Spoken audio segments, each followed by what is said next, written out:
Season 2, Episode 2, A Mother's Love. This podcast reflects personal memories, interpretations, and opinions. All individuals mentioned are entitled to the presumption of innocence. While every effort has been made to tell the story truthfully and factually, some details may be subjective or based on personal recollection. Listeners should approach the content as a personal narrative, not a formal or factual record. One of the key revelations we covered back in Episode 1 was Melissa's own admission to the Ventura County Sheriff's Department.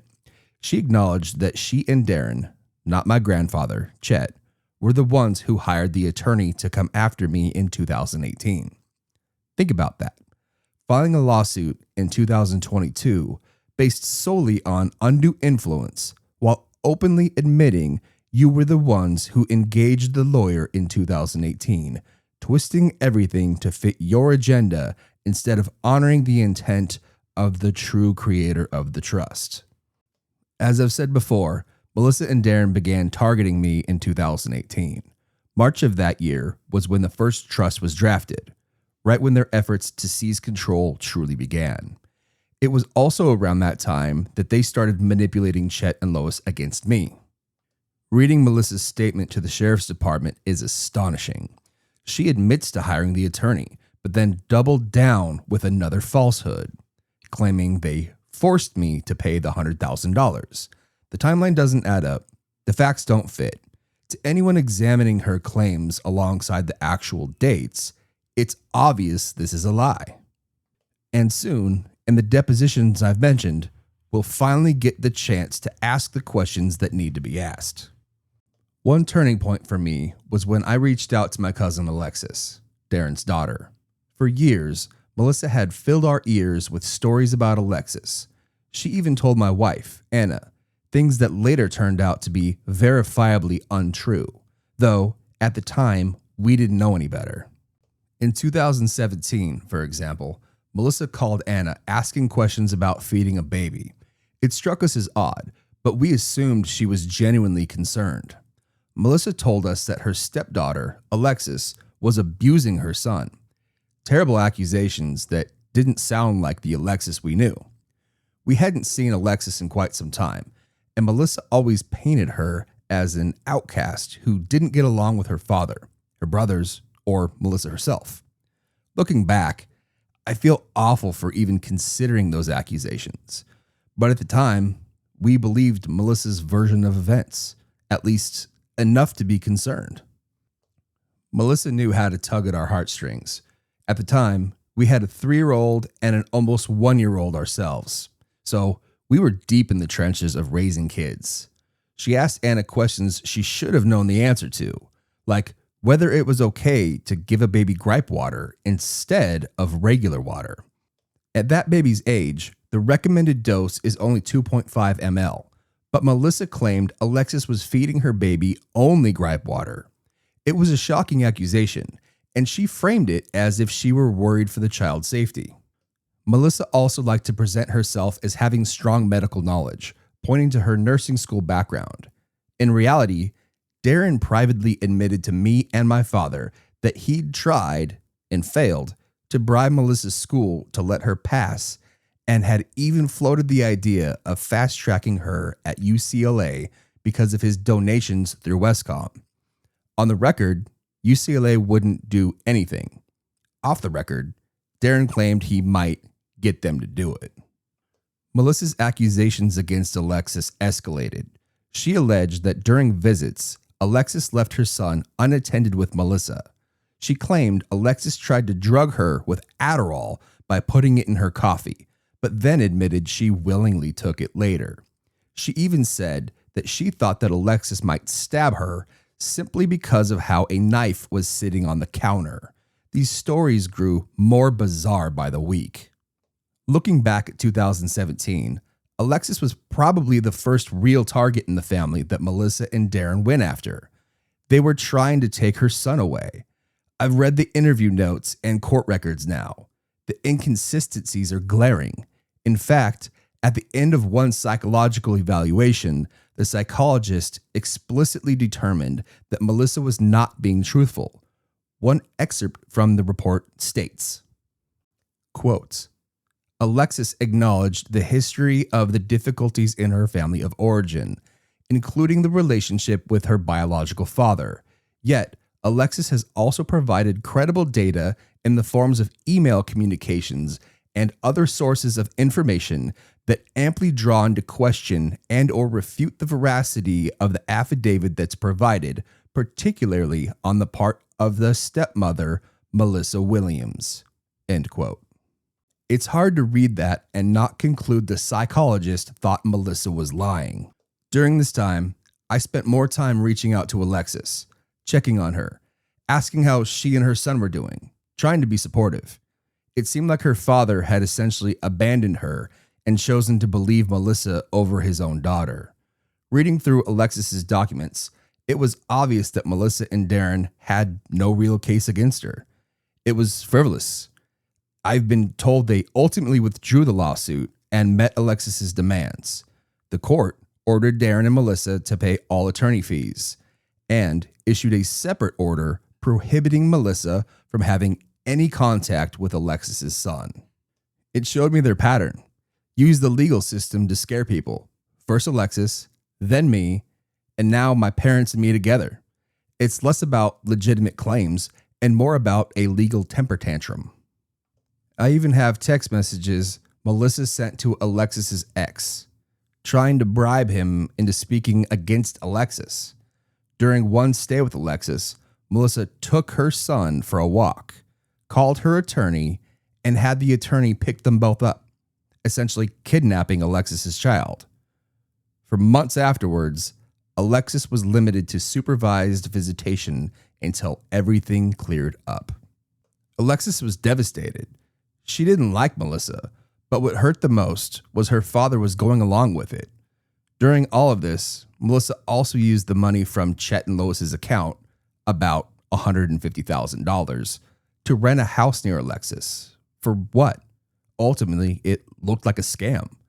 Why try to take Alexis's child at all, especially if she wasn't doing anything wrong? The explanations I got were both strange and sad. Several people told me that Melissa wanted to have a baby with Darren because they didn't have any together, but Darren was past that part of his life. Darren had 3 children from a previous marriage. Melissa had 1.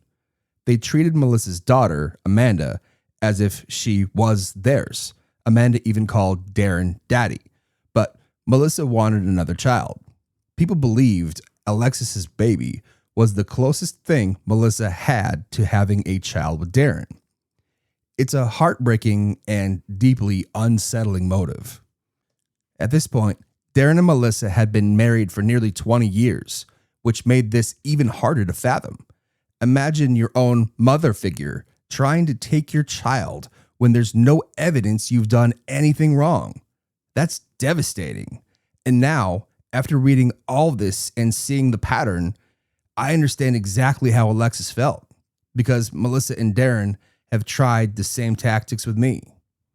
On February 28th and 29th, 2024, we finally sat down for Darren and Melissa's depositions. Melissa went first. At that point, I still hadn't decided to hire an attorney, so I was representing myself. There's a lot of legal mumbo jumbo you can handle on your own, but there's also plenty you can't. During Melissa's deposition, I heard a lot that caught my attention. Statements I knew weren't accurate.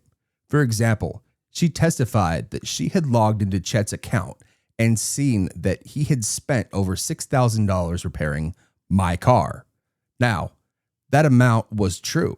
My grandfather had given me one of his favorite cars, and anytime it needed work, he insisted on paying. This particular repair was a major tune-up. Spark plugs, new belts, the works. But here's the problem. Melissa no longer had access to that account. She'd been told not to log in. So how did she know that number? Darren was still the CEO and president. Was it him? Melissa's attorney took her out into the hallway, and when she came back, she corrected herself, saying she'd actually seen a canceled check on paper. Where?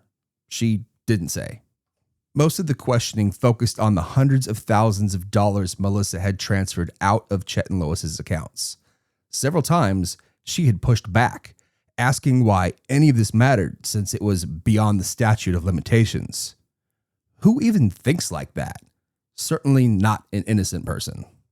Melissa was also asked why she hadn't been on Darren's bank accounts for more than 10 years. We've been told she wasn't even allowed to have a mailbox key because she'd hide bills and let things go to collections. In fact, Melissa wasn't even allowed to be a member at Westcom for a while, even though her husband was the president and CEO. She claimed she didn't know why she wasn't on his accounts, but that lines up perfectly with Darren's text messages to Lois about Melissa draining their accounts and leaving them empty.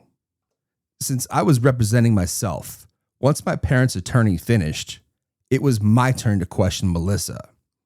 Her attorney jumped on me almost every time I opened my mouth. One of my first questions was about her claim she had seen that canceled check for my car repairs. Did she remember saying that? She said she didn't. Her attorney chimed in and said that he didn't think she had said it at all. But one answer floored me.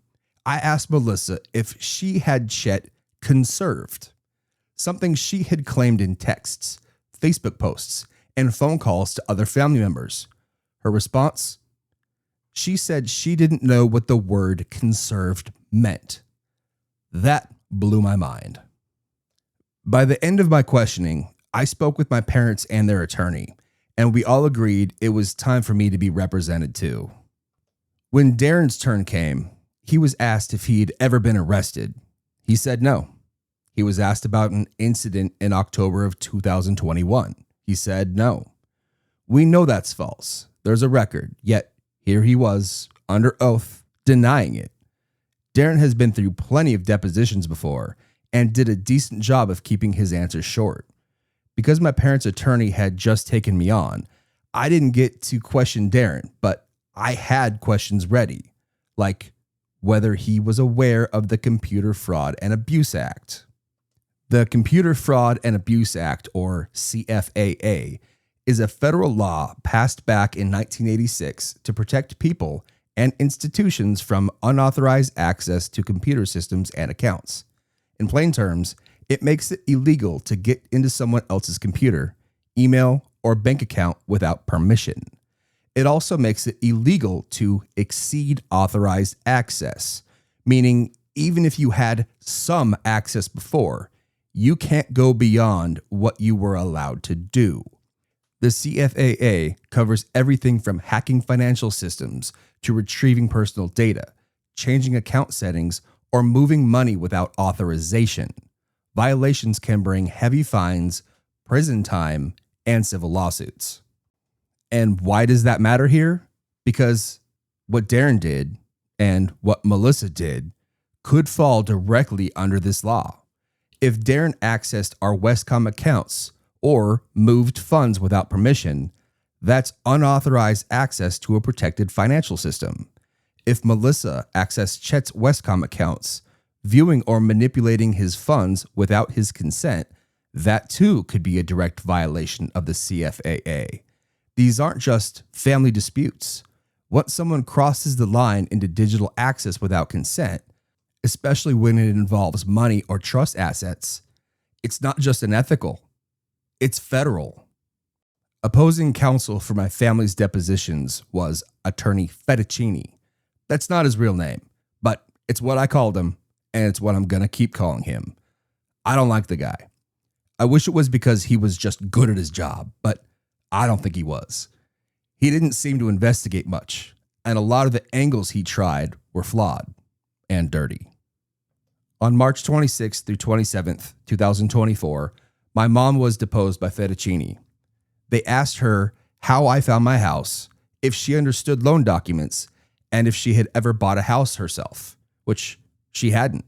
She married my dad and moved into the house that he had already owned. They tried to make it sound like my mom had misinformed Chet that Melissa and Darren got everything in the trust. That wasn't our or her interpretation. It was Chet's. My parents were on a cruise to Hawaii when the trust was delivered to Chet. They couldn't be reached by phone.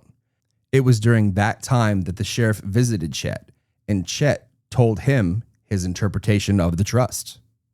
March 27th through 28th, 2024 was my deposition. The day started with Fettuccine finishing questions for my mom, mostly wasting time and trying to intimidate her, I think.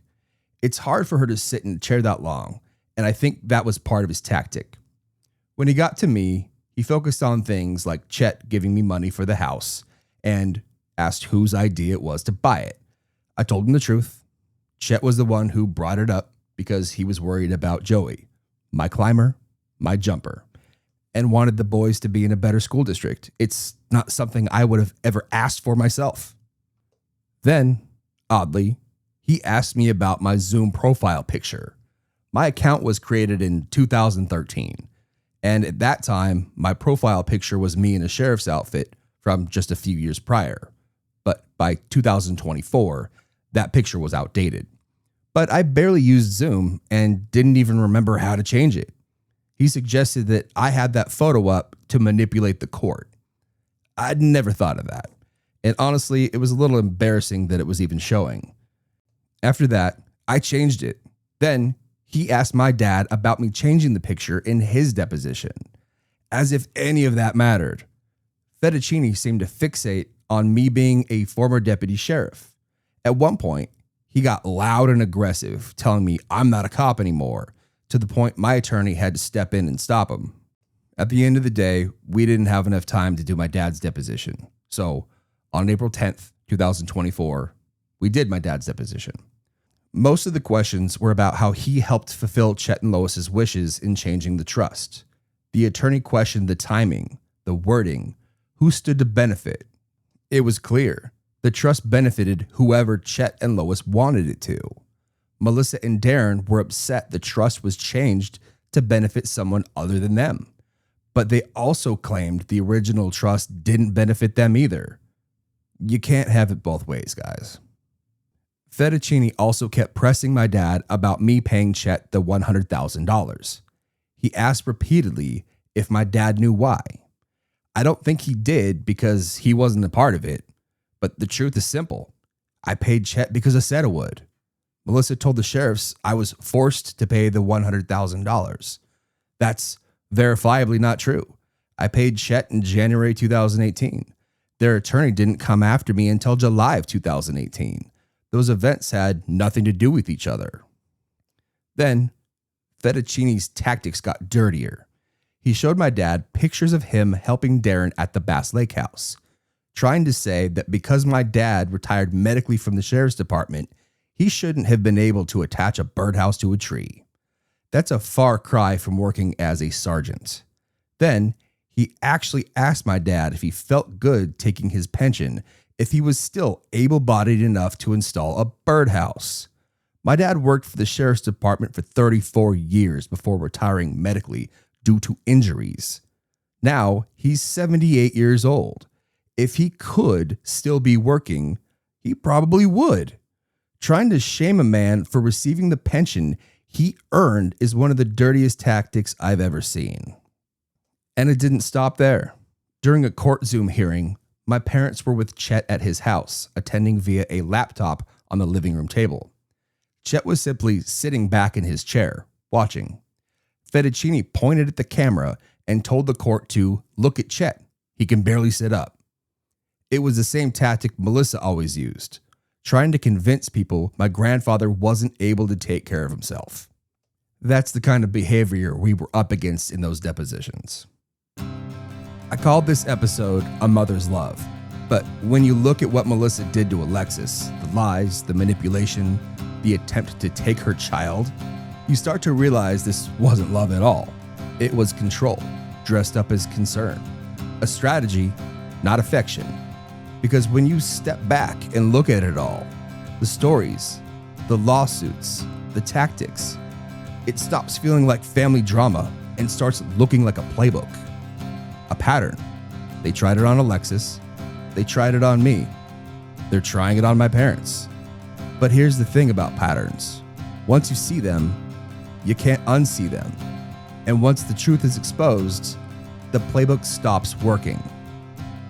In the next episode, we'll start turning those pages one by one. This is the Spencer Files. In every family, there's a story that someone didn't want told.